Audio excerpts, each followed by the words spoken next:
Paracha Koach. Alors, vous savez, parmi le peuple élu, il y a des gens qui ont été élus, c'est les Kohen. Les Kohen, avec leurs serviteurs au sacerdoce, c'est les Lévis. Donc, Korach, euh, contrairement à la paracha précédente, Shlach Lecha, qui était la somme des gens qui s'écartaient, on va dire, de Moïse. Euh, D'ailleurs, même Béalotra. Jusque-là, c'était les gens qui voulaient s'écarter de Moïse. Maintenant, on va parler des gens qui veulent s'écarter de Aaron, surtout. Donc, Korach, dont le père est Titzar, dont le père est Kehat, dont le père est Lévi, il assemble avec Dathan et Aviram qui convoitaient la place de Moïse. Et, alors que Korach, lui, c'est plus spirituel. Il pensait que Moïse et Aaron, entre eux, ils ne transmettaient pas la parole de Dieu, mais leur propre système. Dathan et Aviram, c'est les fils de Ben Eliab, de la tribu Ruben, et On Ben Pelet, de la tribu Ruben, plus 250 hommes notables, s'assemblent contre Moïse et Aaron. Les 250 notables, ils veulent partager le sacerdoce d'Aaron. Ils ne contredisent pas que Aaron est un grand prêtre, mais ils pensent que c'est pas lui et ses fils qui vont être Cohen. Pourquoi pas partager le sacerdoce, un par tribu, ou 5 ou 10 par tribu, et tout le monde a le droit de faire les sacrifices et tout ça, comme dans toutes les autres religions, entre guillemets, de l'époque. Euh, On Ben Pelet, il est aussi de la tribu Ruben, mais il est à part. On Ben Pelet, On, ça veut dire le deuil, Pelé, ça veut dire le miracle, et la particule Tav, Pelet, c'est une façon féminine. En général, on met les mots féminins qui finissent par te. Donc, c'est quoi ce deuil fils de miracle au féminin? C'est parce que sa femme, elle a convaincu de ne pas prendre part à cette révolte et elle l'a sauvé de son erreur, à l'opposé de la femme de Korach qui, elle, l'a poussé à l'erreur, d'après le Sanhédrin, traité Sanhédrin 109b. Donc, ces gens-là qui fomentent une révolte, ils affirment que tout juif est saint, peu importe leur mérite, et ils rejettent l'autorité de Moïse et Aaron. Ils impliquent que Moïse a choisi d'ailleurs Aaron parce que c'était son frère, et non pas parce que Dieu lui avait demandé. Euh, donc, quelque part, cette idée que tout juif est saint est fausse, et on va le voir. C'est selon le mérite. Selon le mérite. On peut être saint si on est saint, mais pas si on est juif. Donc, Moïse, il dit à Korach, devant tous les Lévis, et ça me rappelle quand Abraham parle à Ephron devant tous les Chétéens. Il prend tous les Lévis à partie et il parle à Korach. Il dit, vous êtes déjà distingués. Vous êtes non seulement les Lévis, mais en plus les Kehat. Kehat, c'est ceux qui portent les choses les plus saintes du temple. Ça vous suffit pas? Ensuite, il convoque Dathan et Aviram qui ne viennent pas. Ils ne viennent pas à la convocation. De là, on sait qu'il ne faut pas s'entêter dans une dispute et il faut toujours chercher la paix, même quand on est fâché. Ensuite, il se tourne vers Hachem et il lui dit quelque chose de très bizarre. Il dit, ne te tourne pas vers leur offrande, j'ai toujours été honnête, je ne leur ai pas fait de mal. Donc il a besoin de dire ça à Hachem, de préciser. Il a besoin de se défendre devant Hachem. Ensuite, Moïse y dit à Korach et les 250, il dit voilà, demain matin, Korach, les 250 notables, Dathan et Aviram ne sont pas là. Et Aaron, et On ne fait plus partie de la révolte. Et Aaron, ils vont se tenir chacun avec leur encensoir devant le temple et Dieu va choisir qui va être son élu. Alors à ce moment-là, le lendemain matin, ils arrivent tous avec leur encensoir, la gloire de Dieu apparaît à tous et Dieu dit, ça va être la première de 2 fois, écartez-vous que j'anéantisse l'assemblée. Moïse et Aaron, tout d'un coup, ils plaident pour sauver le peuple et dire on va pas punir tout le peuple juste pour la faute d'une personne, sous-entendu Korah. Donc Dieu, il acquiesce et dit bon, alors écartez-vous de Korah, Dathan et Aviram. Alors à ce moment-là, Moïse et les anciens vont se déplacer pour aller voir dans leur tente Dathan et Aviram, euh, parce qu'ils se disent on doit quand même essayer de discuter avec eux. Et Dathan et Aviram, il leur manque de respect. Du coup, Moïse, il demande à ce moment-là un miracle de Dieu. Il dit que ce soit la volonté de Dieu, qu'un miracle va faire que le sol va les engloutir, eux, avec leurs enfants, toute leur famille, de Dathan et Aviram, enfants inclus, les tentes, les possessions, tout englouties par le sol qui se referme juste derrière eux. Et c'est ce qui se passe. Et ça prouve que c'est bien Dieu, c'est bien la volonté de Dieu et non pas Moïse lui-même. Ensuite, les 250 candidats au sacerdoce, eux, ils sont brûlés par l'encens, un peu comme Nadav et Avihu quand ils avaient apporté un feu étranger, les deux enfants de Lévi, dans la paracha Shmini, il me semble, du livre d'avant, Shemot. Donc, Korah, lui, il a sans doute subi un peu des deux châtiments, puisqu'il était dans les deux camps. On ne sait pas vraiment, il y a pas, on ne parle plus de lui déjà. Euh, mais ses fils lui survivent. On sait que ses enfants lui survivent. Parce que Elimanque il fait remarquer que ses enfants, ils sont souvent, ses descendants sont souvent cités dans les chroniques. Et si vous regardez les auteurs, il y a 11 psaumes. Les psaumes, par exemple, 45, 46, 49, 88, ça commence toujours par fils de Korah. Donc, ses enfants lui survivent parce qu'ils ont dû se repentir à la dernière minute. Euh, donc Hachem dit à Moïse, dit à Elazar de fondre les 250 encensoirs, donc tout le monde a été brûlé, il reste que les encensoirs. Tu les fonds en plaques fines et tu recouvres l'autel extérieur pour bien avertir tout le monde que le service de l'encens, c'est que pour Aaron et ses fils et personne d'autre. Euh, à ce moment-là, le peuple se plaint. Il dit, vous faites mourir le peuple d'Hachem. Le peuple, il comprend que Korah, Dathan et Aviram, ils sont tués, mais ils ne comprennent pas l'histoire des notables. Ils disent que c'est pas Dieu qui a brûlé les 250, c'est, disons, la magie qui a tué les fils de Nadav et Avihu. C'est la même magie, entre guillemets, qui a tué les 250 notables. Et en disant ça, il donne, disons, de l'appui au rejet d'Aaron. Parce que ces 250 notables, ils voulaient partager le sacerdoce avec Aaron. Sous-entendu, Aaron ne peut pas être le seul, lui et ses enfants, qui font le sacerdoce. Donc, à ce moment-là, encore une fois, Dieu, il dit, écartez-vous que je les anéantisse. Et là, Moïse et Aaron, ils peuvent rien faire contre Dieu. Donc, Moïse, il dit à Aaron, fais vite, brûle de l'encens au milieu de l'assemblée, car le fléau a commencé. C'est un secret que l'ange de la mort avait révélé à Moïse, que si jamais l'ange de la mort il commence à tuer des juifs, eh ben, il suffit que le Kohen Gadol il prenne l'encens et qu'il le fasse tourner dans l'assemblée et tout le monde va être sauvé. C'est un secret qui est révélé dans le traité Shabbat 89a. Donc Aaron il va avec l'encens, il se tient entre les morts et les vivants et il arrête le fléau qui a déjà fait 14 700 morts.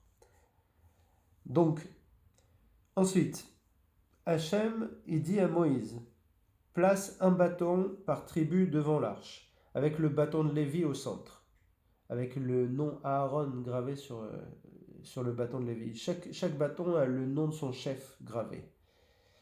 Et le lendemain matin, il y a seulement le bâton de Aaron qui fleurit pour montrer à tout le monde que le privilège des Cohen et des Lévis, c'est la volonté divine et non pas la volonté de Moïse.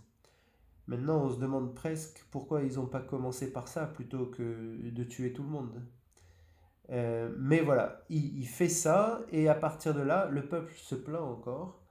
Ils disent nous sommes perdus, nous mourrons, quand cessera-t-on de mourir? Quand on s'approche du tabernacle, on meurt.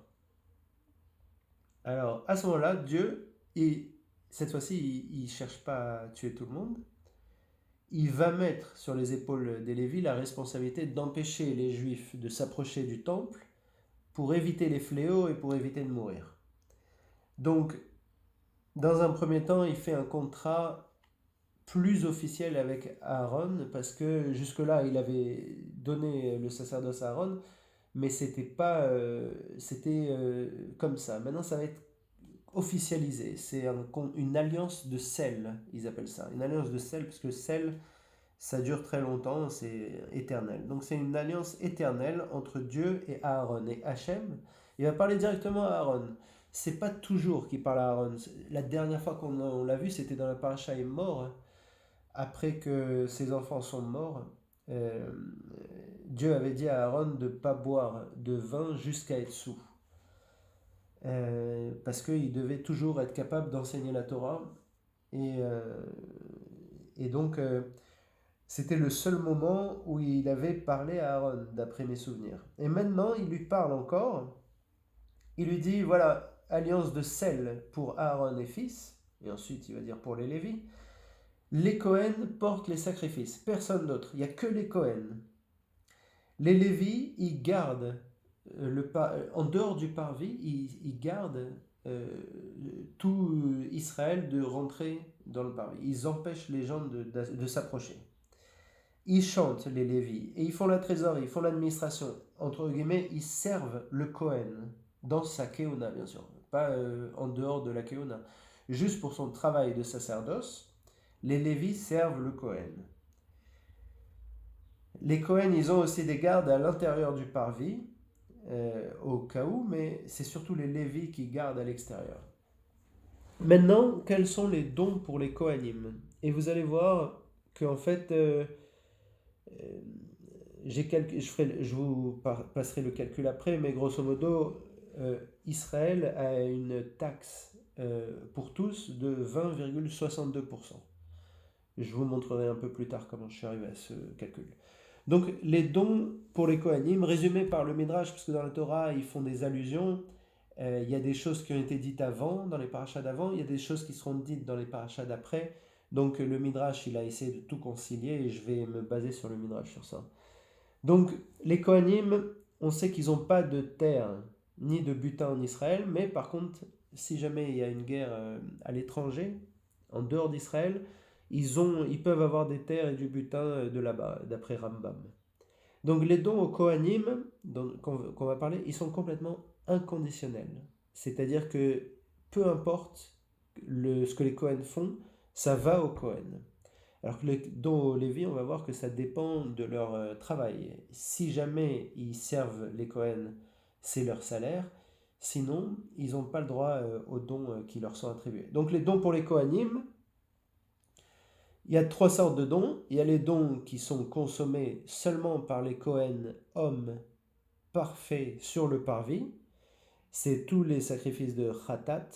Les Khatat, c'est la réparation. Animal et oiseau. Tous les sacrifices de Hacham, c'est les sacrifices de faute, que ce soit culpabilité ou doute sur la culpabilité. Les sacrifices de Shalom, collectif à Shavuot. Les loques d'huile restant de la purification d'un lépreux, les 2 pains de Shavuot, les pains de proposition et le reste des offrandes de farine et de homer. Donc ça, c'est sur le parvis. Consommé à Jérusalem par les Kohen, mais aussi par leurs familles et leurs maisons, esclaves inclus. Il y a le Bechor, c'est-à-dire le premier-né animal, vache, brebis, chèvre.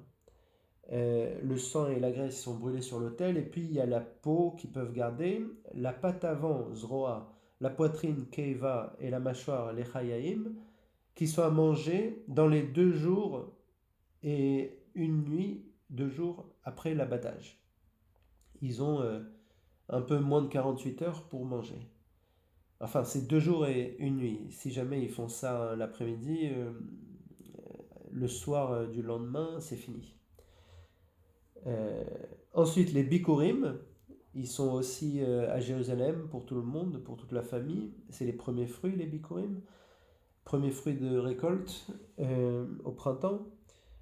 Les parties des offrandes Toda, et Toda c'est comme Shalom, c'est remerciement, et le bélier du Nazir, et la peau des offrandes, tout ça c'est à Jérusalem. Maintenant, consommé dans toute ville d'Israël, fils et filles. Donc, ça, c'est tout ce qui est un peu moins sain. Donc, il y a la Trouma. Trouma, c'est la récolte, le 1/50 de récolte, donc 2% des récoltes. Et la Trouma Maaser du Lévi, c'est-à-dire le Lévi, il va prendre 10% des récoltes après la Trouma, et il va donner 10% de ce qu'il a récupéré au Kohen. Donc, ça fait 1% environ. Donc tout ça, c'est à consommer en état de pureté rituelle. Ensuite, il y a la challah, dont on a parlé dans la paracha précédente. C'est le prélèvement sur la pâte du pain ou du pain si jamais le pain est cuit. Ensuite, il y a la première laine de tonte, l'épaule, la mâchoire et l'estomac de tout animal hors offrande. Le rachat de premier-né, 5 shekels à partir de 1 mois. Donc quand il y a un juif qui a un premier-né, qui est un fils, un mâle, alors il doit le racheter, c'est 5 shekels. Le rachat du premier-né de l'âne, en général on offre un agneau pour racheter l'âne. Le champ consacré au temple et non racheté à temps, donc si jamais quelqu'un a consacré au temple son champ et ne l'a pas racheté à temps, ça appartient au Kohen. Le champ consacré comme Cherem, propriété du Kohanim, des Kohanim. Et les biens restitués à un guerre mort sans famille. Quand on en avait parlé, si un non-juif, en général on dit non-juif parce que les juifs ils ont toujours de la famille, mais les non-juifs qui sont avec les Hébreux là-bas, ils sont venus seuls sans famille, ils sont morts, il y a quelqu'un qui leur a volé quelque chose ou qui leur a emprunté. Maintenant il doit le rendre, mais il n'est pas là, il est mort, donc il donne au Kohen. Donc, donc ça c'est les Kohanim, c'est inconditionnel. Pour les Lévis, conditionnel au fait qu'ils doivent travailler pour obtenir le salaire, c'est 10% de la récolte après la Trouma. Donc la Trouma c'est 2%, on a vu, c'est un 50e. Donc ça veut dire c'est 9,8% exactement du champ. Donc eux ils peuvent le consommer en tout lieu. Alors si on fait le résumé, quand on a une récolte, disons qu'on a 100, on produit 100. Déjà, la première chose, c'est pour les Kohen. Donc c'est ce qu'on appelle le Trouma, 1/50 de la récolte. Donc 2%. Donc vous avez 100, il y en a 2 qui vont au Kohen. Ensuite, sur ce qui reste, il y a 10% qui va au Lévi. Donc il y a 98. Donc il y a 9,8 qui va au Lévi.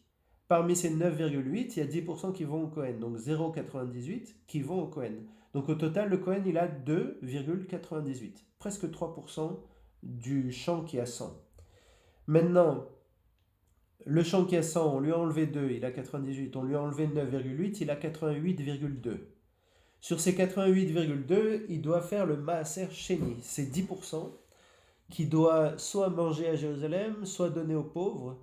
Je ne connais pas exactement la distribution, mais à mon avis, si jamais je conclus de ce que je lis, sachant que je ne sais pas du tout, j'ai l'impression que soit il mange à Jérusalem, et ce qui reste, il donne aux pauvres, soit il ne mange pas à Jérusalem et il donne ses 10% aux pauvres. Et ça correspond à 10% de 88,2 ce qui reste. Donc 8,82. Donc il reste quoi? 79,38. Ça fait 20,62% de taxes. 20,62. Vous obtenez 100.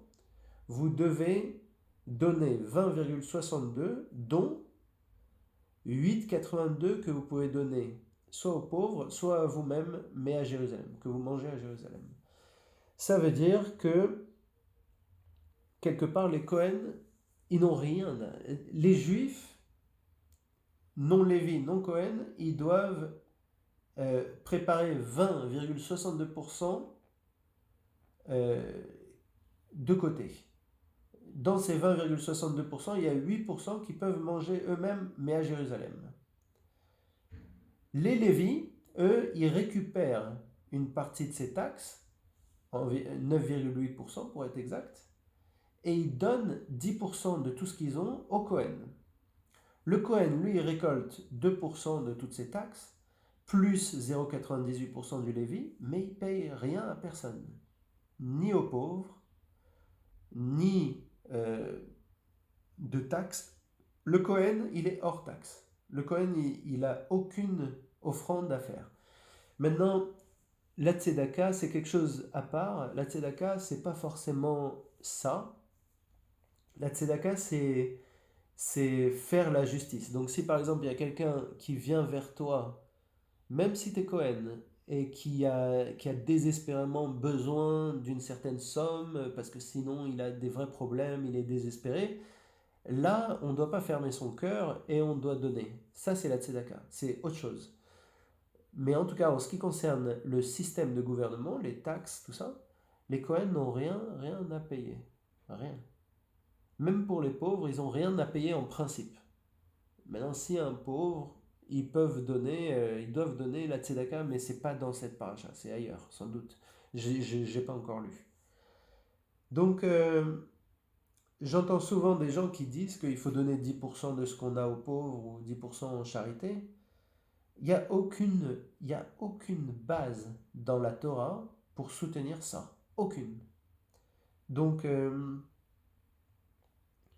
voilà, c'est dans Korach qu'on voit ça. Donc, vous avez bien compris que les Lévis et les Cohen n'ont pas de part en Israël. Ils n'ont pas de terre, théoriquement, sauf ce qu'on a dit, les gens qui consacrent, enfin les gens qui donnent. C'est l'héritage, il appartient aux Juifs. Toute la terre appartient aux Juifs, hors Cohen-Lévi. Les Cohen et Lévi, ils sont au milieu, et leur travail, c'est de faire tourner le tabernacle, le temple, et aussi d'étudier la Torah et d'enseigner la Torah. C'est la chose qu'ils doivent faire. Et pour faire ça, ils reçoivent des taxes de la part des autres juifs. Voilà. Donc là, on a vu le livre précédent, le Lévitique, comme on dit, Vaikra, qui ne parlait presque que des Cohen et des Lévi, et maintenant on parle de Bamidbar. Dans Bamidbar, on a l'impression que les Juifs ne sont pas toujours d'accord avec cette élection dans l'élection, c'est-à-dire c'est Cohen et c'est Lévi. Et il y a beaucoup de résistance à ça, et à chaque fois la résistance est matée directement par Dieu, qui est très très dur, on l'a vu. Et donc on continue, là encore on est à Korach, et encore on continue à parler des Cohen et des Lévi. Donc les Cohen et Lévi, c'est des choses très importantes pour le judaïsme, et, et on verra où ça va. À la prochaine paracha sera Chukat. Au revoir.